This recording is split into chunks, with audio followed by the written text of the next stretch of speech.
আজকের আমি জিকের ভিডিও নিয়ে চলে এসেছি। সামনেই ফুড এসআই পরীক্ষা আছে, জানো তিনটে শিফটে দুদিন ধরে হবে।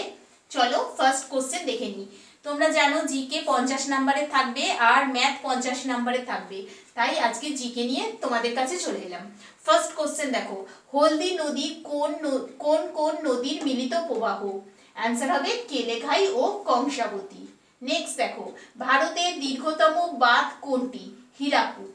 নেক্সট দেখো, এটা 3 নম্বর, শিলাবতী ও দ্বারকেশ্বরের মিলিত প্রবাহের নাম কি? রূপনারায়ণ। নেক্সট দেখো, ইদুক্কি নদী পরিকল্পনা কোন নদীর তীরে গড়ে উঠেছে? পেরিয়ার।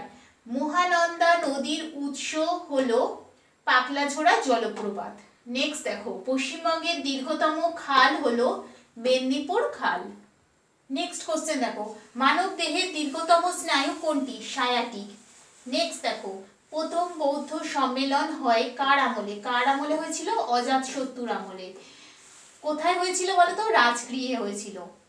এই যে চারটে বৌদ্ধ সম্মেলন আছে, এগুলো কোথায় হয়েছিল আর কার আমলে হয়েছিল, এটা খুব ইম্পর্টেন্ট, এগুলো দেখে রাখবে।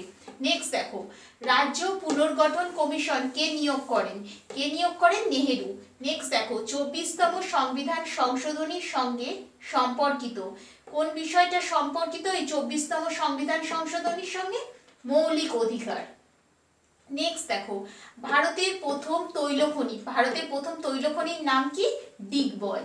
নেক্সট দেখো, ক্লোরোফিল বর্তমান ধাতব মৌলটি হলো, ক্লোরোফিল থাকে এরকম ধাতব মৌল কোনটা? ম্যাগনেসিয়াম।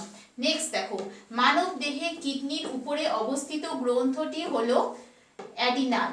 মানব দেহে যে কিডনির উপরে অবস্থিত গ্রন্থির নাম কি? অ্যাডিনাল। নেক্সট দেখো, বদরপুর তাপবিদ্যুৎ কেন্দ্র কোথায় অবস্থিত? কোথায় অবস্থিত? দিল্লিতে। নেক্সট দেখো, তুঙ্গভদ্রা অভয়ারণ্য কোন রাজ্যে অবস্থিত? কোন রাজ্যে? কর্ণাটক। সাতপুরা পর্বতের সর্বোচ্চ শৃঙ্গ? ধূপগড়। নেক্সট দেখো, ভারতের উচ্চতম বাঁধ? তেহেরি। ডাউন্স তৃণভূমি কোথায় অবস্থিত? কোথায় বলো তো? অস্ট্রেলিয়ায়। নেক্সট দেখো, মহাকাল পর্বতের সর্বোচ্চ শৃঙ্গ? মহাকাল পর্বতের সর্বোচ্চ শৃঙ্গের নাম হচ্ছে অমর কন্টক। নেক্সট দেখো, জল বিষুবু হয় কোন ডেটে হয়? 23শে সেপ্টেম্বর। নেক্সট দেখো, ভারতের স্বাধীনতা সংগ্রামে প্রথম শহীদ হয়েছিল কে বলো তো? এটা তোমরা সবাই জানো, মঙ্গল পাণ্ডে।